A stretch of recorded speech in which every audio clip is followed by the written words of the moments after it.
আসসালামু আলাইকুম রহমতুল্লাহ নাহমাদুহু ওয়া নুসাল্লি আলা রাসূলিহিল কারীম আম্মা বাদ।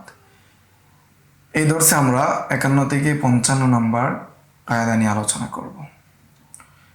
51 নম্বর কায়দা আল উমুরু বিমাকাসিদিহা, শিন নুন দ্বারা উদ্দেশ্য হলো আল আসবা ওয়ান নাযায়ের। 1 নম্বর কায়দা আমরা বলেছি ইন্নামাল আমালু বিন্নিয়াত। ইন্নামাল আমালু বিন্নিয়াত এই কায়দা বা এই হাদিসটা হলো উখরবি বিষয়ে বেশি প্রযোজ্য হয়। আর এই কায়দাটা আল উমুর বিমাকাসিদিহা, এই কায়দাটা দুনিয়াবি বিষয়ে বেশি প্রযোজ্য হয় বা দুনিয়াবি বিষয়ের প্রেক্ষাপটে এসেছে। তাহলে আমরা 11 নম্বর কায়দা পাচ্ছি আল উমুর বিমাকাসিদিহা। এর অর্থ হলো সমস্ত কাজ তার মাকসাদ, তার উদ্দেশ্যের সাথে সম্পৃক্ত। যে দুনিয়ার যে কাজগুলো আপনি করছেন তার উদ্দেশ্য যদি ভালো হয় তাহলে ভালো হবে, আবার ভালো জিনিস, বৈধ জিনিস যদি উদ্দেশ্য খারাপ হয় তাহলে খারাপ হয়ে যাবে। এখন যদি কেউ আঙ্গুর কিনে, আইনাব কিনে ক্রয় করে মদ বানানোর জন্য, অথবা সে আঙ্গুর থেকে রস নিগ্রত করছে কিসের জন্য, মদ বানানোর জন্য, তাহলে সেই উদ্দেশ্যে তার রস কিনা অথবা আঙ্গুর কিনা বৈধ নয়। আর যদি সেটা দ্বারা উদ্দেশ্য হয় যে সেটা দ্বারা ব্যবসা করবে অথবা সেটা দ্বারা সে সিরকা বানাবে, তাহলে তার আঙ্গুর কিনা অথবা রস কিনা নাজায়েজ নয়, বরং বৈধ। অর্থাৎ তার উদ্দেশ্যের সাথে বৈধ অবৈধ হওয়ার সম্পর্ক তৈরি হয়েছে। এটাই বলা হয়েছে আল উমুর বিমাকাসিদিহা। এটা আরেকটা উদাহরণ হিসেবে দেওয়া হয়েছে, কেউ যদি আঙ্গুর গাছ লাগায় মদ বানানোর জন্য, সেটা কি হবে না, বৈধ হবে না। যদি সেটা ব্যবসার জন্য হয় অথবা সিরকা বানানোর জন্য হয় অথবা সাধারণ আঙ্গুর খাওয়ার জন্য হয় তাহলে বৈধ হবে। কেউ যদি দিরহামের মধ্যে বা দিনারের মধ্যে আল্লাহর নাম লেখে, উদ্দেশ্য হয় এ দ্বারা ইসলামী রাষ্ট্রীয় হিসাবে এটাকে প্রকাশ করা অথবা এ দ্বারা উদ্দেশ্য হয় যে সম্মান করা, তাহলে এটা মাকরুহ হবে না। তবে এ দ্বারা যদি উদ্দেশ্য হয় তাহাউন বা এখানে ভিন্ন যদি উদ্দেশ্য হয় তাহলে এটা কুফুরির দিকে চলে যাবে। এটাই বলা হয়েছে 51 নম্বর কায়দায় আল উমুর বিমাকাসিদিহা, যে প্রত্যেক কাজ তার উদ্দেশ্যের সাথে সম্পৃক্ত, তার উদ্দেশ্য যেটা হবে সেই উদ্দেশ্য হিসেবেই তার হুকুম বর্তাবে। 52 নম্বর কায়দা উমুরুল মুসলিমিনা মাহমুলাতুন আলা সাদাদি ওয়াস সালাহি হাত্তা ইয়াযহারা গায়রু। কাফরা দ্বারা উদ্দেশ্য হলো উসুলুল কারখি। আবার কায়দাটা আমরা বলছি উমুরুল মুসলিমিনা মাহমুলাতুন আলা সাদাদি ওয়াস সালাহি, যে মুসলমানদের যে সমস্ত কাজ সেই সমস্ত কাজকে সঠিক এবং কল্যাণের বিবেচনা করা হবে, কল্যাণ হিসেবে মাহমুল করা হবে যতক্ষণ না এর বিপরীতটা প্রকাশ পায়। হাত্তা ইয়াযহারা গায়রু, যতক্ষণ না এর বিপরীতটা প্রকাশ পায় ততক্ষণ পর্যন্ত মুসলমানদের কাজ সঠিক এবং কল্যাণের উপর নির্ভর হবে।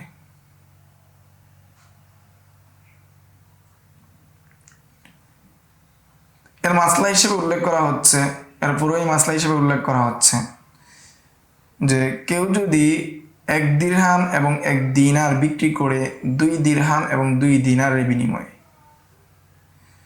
1 দিরহাম এবং 1 দিনার বিক্রি করে 2 দিরহাম এবং 2 দিনারের বিনিময়ে, তাহলে জায়েজ হয়ে যাবে। এখন হাদিসে এসেছে যে যদি সমজাতীয় জিন্স হয় তাহলে কি করতে হবে, সমান সমান করে বিক্রি করতে হবে। যদি স্বর্ণ হয় আয-যাহাবু বিয-যাহাবি ওয়াল ফিদ্দাতু বিল ফিদ্দাতি, যে যদি কি হয় স্বর্ণরূপা হয় অথবা স্বর্ণরূপা হয় বা আরও যে সমস্ত জিনিস আছে সবগুলো যদি একই জিনিসে হয় তাহলে সমান সমান এবং বাকিতে না হয়ে সেটা কি করতে হবে, নগদে বিক্রয় করতে হবে। তাহলে এখানে যদি আমরা ধরি যে 1 দিরহামকে সে বিক্রি করছে 2 দিরহামের বিনিময়ে আর 1 দিনারকে সে বিক্রি করছে 2 দিনারের বিনিময়ে, তাহলে সমজাতীয় জিন্স কম বেশি করে ক্রয় বিক্রয় হওয়ার ভিত্তিতে সেটা হারাম বা রিবা বা সুদ। কিন্তু যদি আমরা এটা ধরি যে সে 1 দিরহামকে বিক্রি করছে 2 দিনারের বিনিময়ে আর 1 দিনারকে বিক্রি করছে 2 দিরহামের বিনিময়ে, অর্থাৎ বিপরীত হিসেবে যদি আমরা বিবেচনা করি তাহলে সেটা নাজায়েজ হয় না, যেহেতু খেলাফে জিন্স। এই জন্য এখানে আমরা যতটুকু পারি ব্যবধান করে ক্রয় বিক্রয় করা যাবে, সেই হিসাবে এটা নাজায়েজ হয় না। যেহেতু এটা মুসলমানের কাজ, সেই হিসাবে সেটাকে আমরা খেলাফে জিন্স হিসাবে বিবেচনা করে আমরা কি করব, সেটাকে জায়েজ বলে গণ্য করব। এই কায়দার ভিত্তিতে উমুরুল মুসলিমিন মাহমুলাতুন আলা সাদাদি ওয়াস সালাহি, যে মুসলমানদের যে সমস্ত কাজ রয়েছে সেটা সঠিক এবং কল্যাণের উপর নির্ভর করা হবে যতক্ষণ না এর বিপরীত প্রকাশ পায়। কিন্তু যদি সে স্পষ্টভাবে বলে যে এখানে 1 দিরহাম 2 দিরহামের বিনিময়ে, 1 দিনার 2 দিনারের বিনিময়ে, তাহলে এই বিক্রয় কি হয়ে যাবে, ফাসেদ হয়ে যাবে, এই বিক্রয় জায়েজ হবে না। তাহলে আমরা 52 নম্বর কায়দা পেলাম, উমুরুল মুসলিমিন মাহমুলাতুন আলা সাদাদি ওয়াস সালাহি হাত্তা ইয়াজহারা গায়রু, যে মুসলমানদের কাজ সেটাকে সঠিক এবং কল্যাণের বিবেচনা করা হবে যতক্ষণ না এর বিপরীত প্রকাশ পায়। 53 নম্বর কায়দা হলো আল ইনসানু মিন কওমি আবিহি, যে মানুষ তার পিতার বংশ হিসেবে গণ্য হবে, মায়ের বংশ হিসেবে গণ্য হবে না। আজকে বর্তমান সময়ে যে আমাদের নারীবাদী উত্থান এবং ইউরোপীয় যে সভ্যতা কালচার, পশ্চিমা যে সভ্যতা কালচার, সেই কালচারের মধ্যে সন্তান মায়ের দিকে নিসবত করছে এবং যারা সন্তান সেটা মা এবং বাবা উভয় থেকেই কি খালি করে দেওয়া হচ্ছে। তো সেই দিক বিবেচনা করায় এখন তারা পিতার যে পরিচয় সেটাকে বাদ দিয়ে মায়ের দিকে নিসবত করা শুরু করেছে। এর মাধ্যমে সমাজে যারা সন্তান এবং পৃথিবীর বিশৃঙ্খলা বেড়ে যাচ্ছে। তো ইসলামের মূলনীতি হলো আল ইনসান মিন কওমি আবিহি, যে সন্তান বা মানুষ তার পিতার বংশ হিসেবে গণ্য হবে। সিয়ার তার উদ্দেশ্য হলো সরল সিয়ারুল কাবির, এই কিতাব থেকে এই কায়দা নেওয়া হয়েছে। এই কায়দার ভিত্তিতে যে খোলাফায়ে আব্বাসিয়া যারা রয়েছে বা আব্বাসির যে সমস্ত বাদশা রয়েছে, তাদের সবার মা বাদী ছিল, দাসী ছিল। মা দাসী হওয়া সত্ত্বেও বাবা যেহেতু আব্বাসি, সেই জন্য তাদেরকে আব্বাসি হিসেবে গণ্য করা হয়, আর মায়ের দিকে নিসবত করা হয় না, মায়ের হিসেবে গণ্য করা হয় না।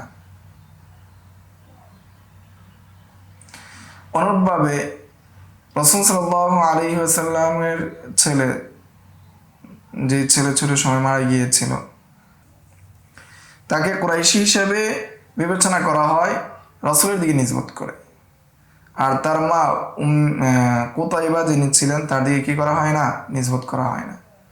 অনুরূপভাবে ইসমাইল আলাইহিস সালামকে তার বাবা ইব্রাহিম আলাইহিস সালামের দিকে নিসবত করা হয়, তার মায়ের যে কওম হাজারা আলাইহিস সালামের যে কওম, সেই দিকে কি করা হয় না, নিসবত করা হয় না।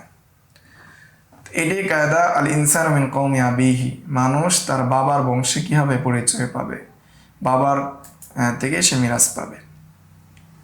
54 নম্বর কায়দা ইন্নামা শাইআ ইন্নামা ইউকদ্দারু হুকমান ইযা কানা ইয়াতাসাওয়ারু হাকীকাতান, প্রত্যেক জিনিস হুকমি হিসেবে বিবেচনা করা হবে যতক্ষণ তার হাকিকত কল্পনা করা যাবে। সিনিয়ার উদ্দেশ্য হলো সরু সিয়ারুল কাবির, নিশ্চয়ই জিনিস সেটাকে বিবেচনা করা হবে যদি সেটা হাকিকত হিসেবে কল্পনা করা যায়। হাকিকত হিসেবে যদি কল্পনা করা যায় তখন তার হুকুম বিবেচনা করা হবে, যদি হাকিকত না থাকে তখন তার হুকুম বিবেচনা করা হবে না। তো এখানে একটা উদাহরণ দেওয়া হয়েছে, কোনো মুস্তামিন, কোনো কাফের মুসলিম রাষ্ট্রের মধ্যে, দারুল ইসলামের মধ্যে অনুমতি সাপেক্ষে সে যদি ইসলামী রাষ্ট্রে প্রবেশ করে, এরপরে যদি সে ইসলাম ধর্ম গ্রহণ করে আর ওই জায়গায় যদি সে মৃত্যুবরণ করে, পরবর্তীতে যদি তার সন্তান যারা কাফের রাষ্ট্রে কাফের অবস্থায় ছিল, তারা যদি তার চাচার সাথে তার বাবার কবর জিয়ারত করতে আসে, তার বাবার কবরকে দেখতে আসে, তাহলে তার সন্তানরা তার বাবার অনুগামী হিসাবে মুসলমান হিসাবে বিবেচ্য হবে না।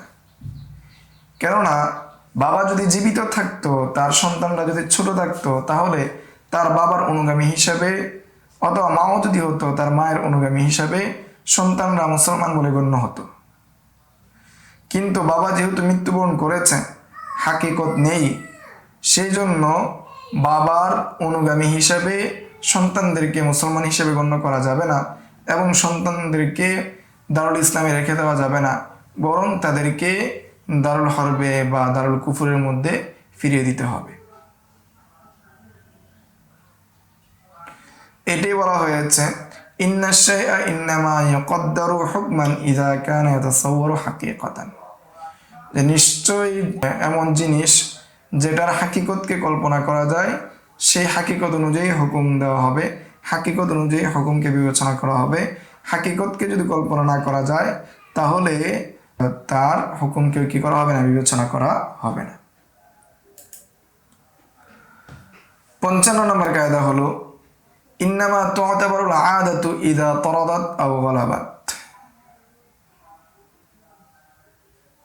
যে আদত অভ্যাস এটাকে বিবেচনা করা হবে, অর্থাৎ উরুফকে বিবেচনা করা হবে যদি সেটা তরাদাত আও গালাবাত, যদি সেটা কি হয়, বেশি হয়ে যায়, গালেব হয়ে যায়, প্রচলিত বেশি হয়ে যায়।